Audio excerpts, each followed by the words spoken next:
नमस्कार दोस्तों, आप देख रहे बोलती आवाज़ न्यूज।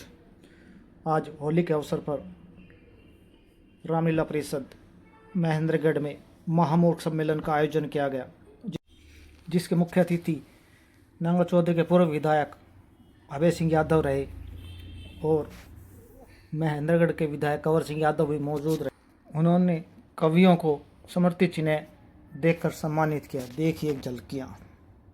सुंदर कटारिया जी हास्य कवि हरियाणा से हमारे बीच में पहुंचे हैं। आप भी आए, हम आपको यादगार स्वरूप एक स्मृति चिन्ह भेंट करना चाहते हैं। और मेरा मास्टर जयनारायण संस्कृति मंच के प्रधान और सचिव से अनुरोध है, आज के हमारे मुख्य अतिथि को एक स्मृति चिन्ह देकर के और पटका पहनाकर आप उनका अभिनंदन करें। हमारे विधायक कंवर सिंह जी यादव को पटका पहनाकर अभिनंदन करें और कांग्रेस पार्टी के जिला अध्यक्ष सतवीर यादव जी को पटका पहनाकर उनका अभिनंदन करें, स्वागत करें सतवीर जी यादव का।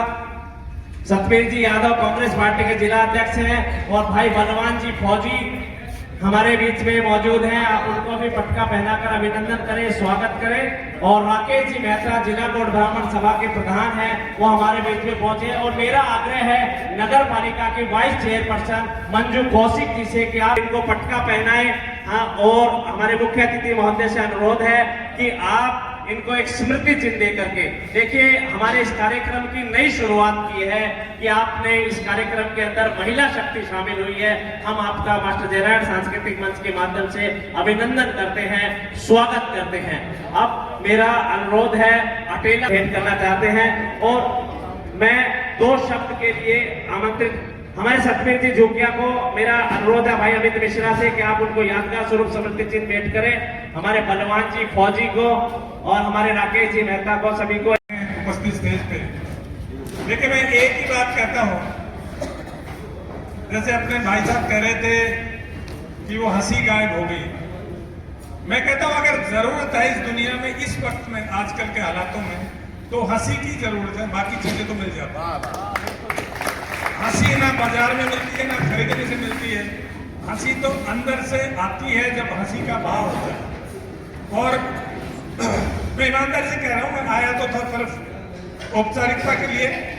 मेरे को दीवान जी ने कहा आपको आना, तो मैंने कहा आता हूं। लेकिन यहाँ आने के बाद मेरा उठने को मन नहीं कर रहा था। मैंने 7 बजे, अब यहाँ से नॉर्मल 35-40 मिनट लगेंगे, मैंने 7 बजे किसी को टाइम दे रखा था, घर मिलने के लिए आना था किसी को।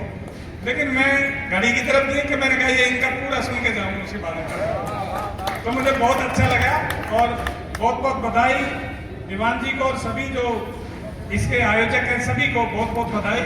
और इस तरह के प्रोग्राम तो होते रहने चाहिए। जनता को अगर जरूरत है तो हंसी की जरूरत है। मैं कई बार गाँव में जाता हूँ, मैं कहता हूँ पहले हमारे बुजुर्ग जो थे वो एक दूसरे को वैसे ही छेड़ छेड़ के हंसते रहते थे, हंसाते रहते थे। अब जाते हैं गांव में ताशों की टोलियां बैठी रहती है, ताश खेलते रहते हैं। एक पत्ता ऐसे डाल दिया, यूं डाल दिया, दूसरे पत्ता का इंतजार करते, जैसे कोई बहुत गंभीर मामला हो, वो अगले पत्ते का इंतजार करते रहते हैं। हंसी मैंने नहीं देखी, सबके चेहरों पे खामोशी देखी। और जब से हंसी गायब हुई है तब से ये बीमारियां जितनी आजकल की हैं, blood pressure, sugar, brain haemorrhage, ये सारी की सारी हंसी गायब होने के बाद होती है। तो हम सबको प्रसन्न रहने की तो कोशिश करनी चाहिए।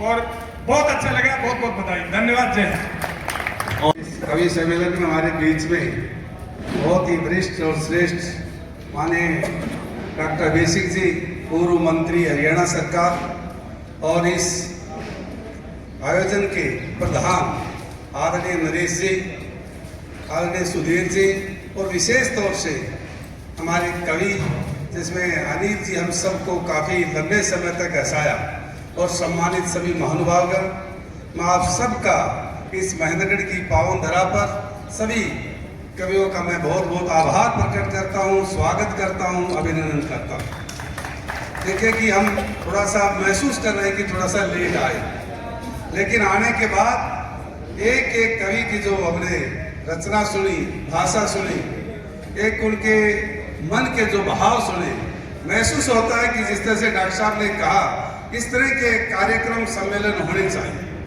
और ये हमारा सौभाग्य है कि मास्टर जयनारायण सांस्कृतिक मंच लंबे समय तक इस तरह के कार्यक्रम का आयोजन कर रही है। मैं पूरी कमेटी को बहुत बहुत आभार प्रकट करता हूँ, धन्यवाद करता हूँ। और विशेष तौर से महेंद्रगढ़ की जनता का जो बिना कोई सूचना दिए पता लगता है कि होली के इस पावन पर्व पर हर साल की बात ये कार्यक्रम का आयोजन होता है और सभी अपना कीमती समय निकालकर कवि का एक एक शब्द एक एक वाक्य सुना और मुझे पूरी उम्मीद है कि अपने जीवन में भी उन बातों को आप लाएंगे। अनिल जी ने कहा था बेटी बचाओ बेटी पढ़ाओ, वही सरकार का भी ध्येय है और कवि के मुख से भी जो बात सुनी है वास्तव में ही आने वाली पीढ़ी के लिए एक चेतना है, एक सुझाव है। मैं आप सबका बहुत बहुत आभार प्रकट करता हूं और इस कार्यक्रम के आयोजन के लिए 1 लाख रुपए की आहुति प्रदान करता हूं। आप सबका बहुत बहुत